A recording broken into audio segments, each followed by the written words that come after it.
How long you been living?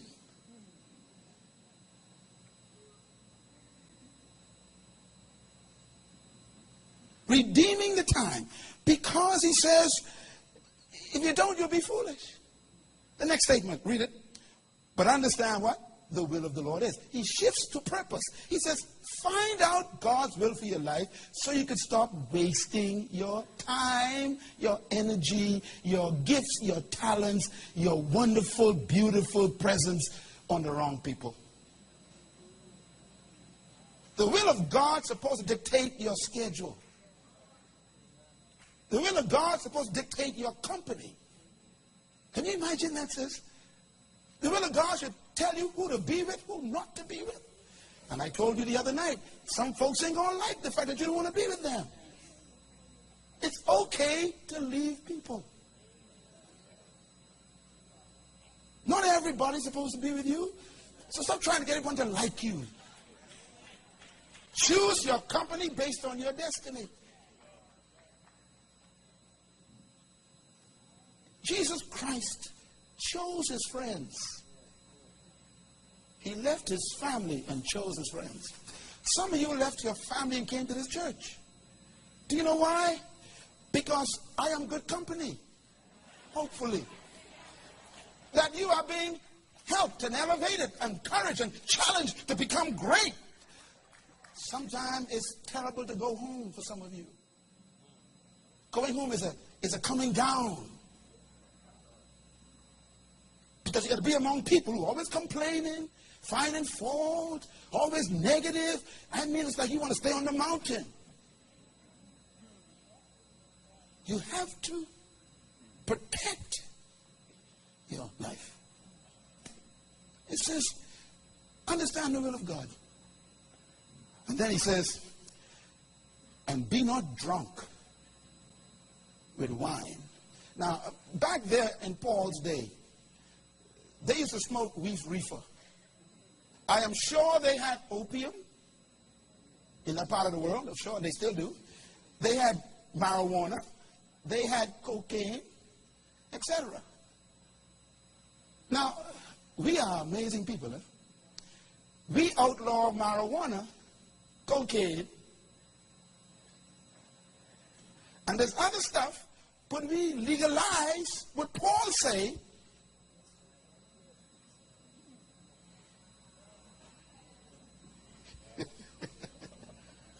The most dangerous drugs in the Bahamas is alcohol. Did you know that? Ask any doctor. We legalize the worst one because that one is so subtle. You know, when you suck up some cocaine, you get hit right away. Bam, head gone. You suck on the reefer a few times, whoo, all of a sudden you see colors and everybody's cool. But when you drink one beer, you don't feel nothing. Second beer, nothing. You think you're cool. And by the time the fifth beer hits you, and half a cup of Dubonnet and some Standard. What is Standard? You don't want to know what Standard is. Even Nigeria, you know what Standard is. Standard? Standard is the alcohol in the Bahamas. When you open the bottle, smokers come out. Some of y'all know what I'm talking about. Used to drink that. Paul says, look, if you drink or you take anything that disturbs your mental faculty, if you take anything that disturbs your focus, he says, you are destroying your time.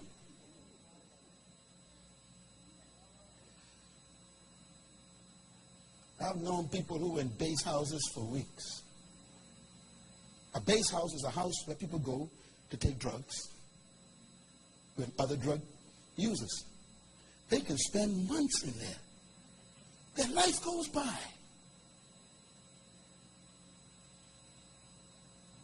Any habit that controls your life is a time stealer.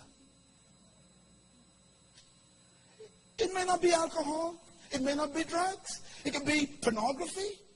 It could be prostitution. Male and female. Anything habitual is dangerous. It's a time stealer. Let me prove that for you. This is very interesting. The word redeem the time is an important word. I talked about this the other night. Redeem means to own something. If I say to you, redeem your time, what do I mean? To take ownership of it again. Get it? That means you cannot allow this year for anyone or anything to control your time that is not important to your purpose. The word redeem also means to fulfill a pledge. It also means to convert into value. To redeem money or to redeem something that someone owes you means that they actually bring it back to you. Redeem the time means you go back and get the time that was stolen last year. That means you stop letting people use your life. The last one I thought was very interesting. Redeem means to repossess something. Redeem the time, for the days are evil. Repossess time. Why? Because you ain't got long to live, it says. God equates life with time. And your life is your time. And whatever you're doing with your time, that's your life.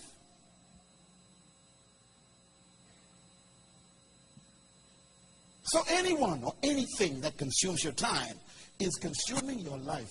Some people are parasites.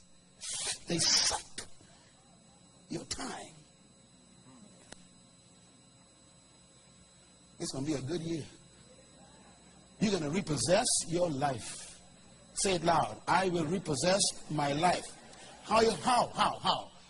I'm going to control my time again. Yeah. I will sit down and read the Bible every morning for 1 hour. You got to control that hour. I will go to prayer meeting every Monday at this church. Why? I'm going to control that time again.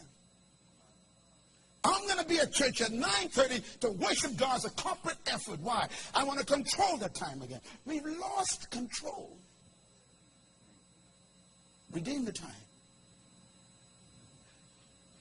Here's something I thought was interesting. The translation of this verse is found. Paul wrote this verse three or four times in different books. In Galatians 4, he says, walk in wisdom toward those who are what? Outside, redeeming the time. Walk in what? Wisdom toward who? He said, look, when you walk out of your house, a lot of people unsaved, outside means unsaved people. They're not a part of the kingdom. He said, walk with them wisely. Why? Because they will eat your time up. Look at that verse. Wisdom is what? Applied knowledge. He said, when you meet people, kick your knowledge in fast. Let me see this person making sense. Some folks want an appointment to talk foolishness. You're listening to me? There are some folks who want to take you on a date and they ain't got no sense.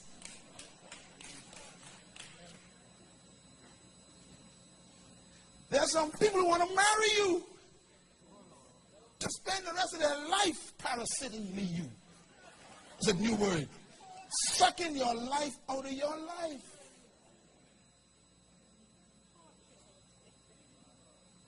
When you deal with people, he says, be wise. Protect your time.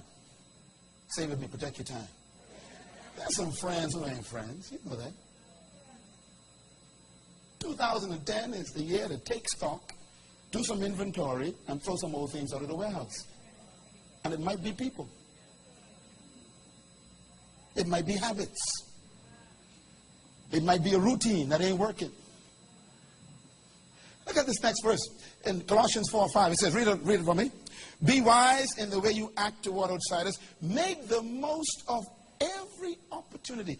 Ladies and gentlemen, when you walk out of this building today and you meet someone in the lobby, just check to see if it's an opportunity.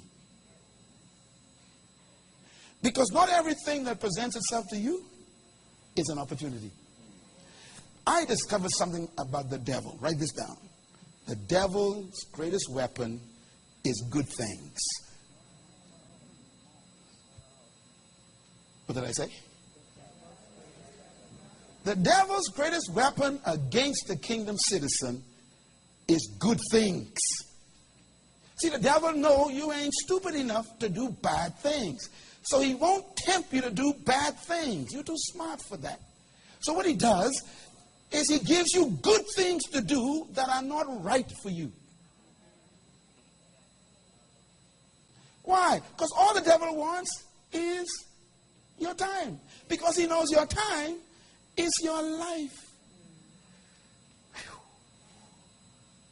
Heavy, huh? So Satan will get you to do a lot of good things. Preoccupy you. Preoccupation is dangerous.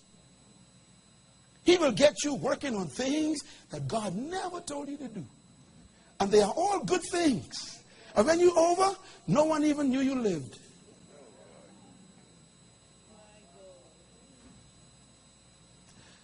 The secret to protecting your time is knowing your purpose. Because your purpose protects you from doing good things at the expense of right things. This is why you can say no in life very easily. No is only possible when yes is known. Selah. Listen to me. This year, beginning this week, I promise you, there'll be a lot of opportunities coming your way. Some of them are demonically dressed in good stuff. All kind of deals will come across your desk. Business ideas, options, alternatives, offers. And you got to have the Spirit of God to discern. Because the devil is after your time. You know, sometimes you think the devil want to kill you. He don't want to kill you. He just want to kill your time. Because your time is your life.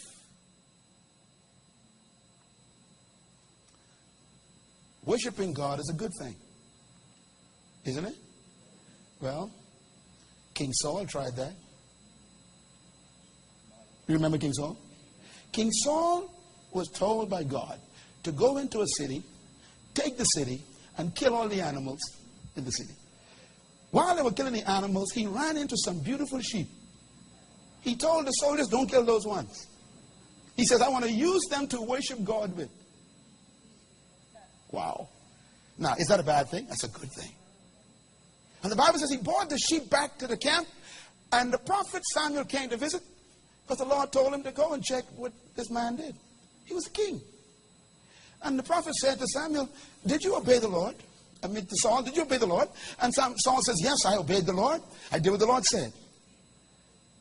And Samuel says, then if you obeyed the Lord, what is that bleating I hear behind the tent? Now, this explanation is your explanation very often. We tell God what is good for him. I'm doing this for you. God says, no, it ain't what you do for me. It's what I tell you to do. He took a good thing and destroyed the right thing. And the prophet says, because you disobeyed God, you are no longer king. And then that's when he made this statement you hear often. He said, King Saul, don't you know? It is more important to obey God than to worship God. Wow. Obedience is better than sacrifice.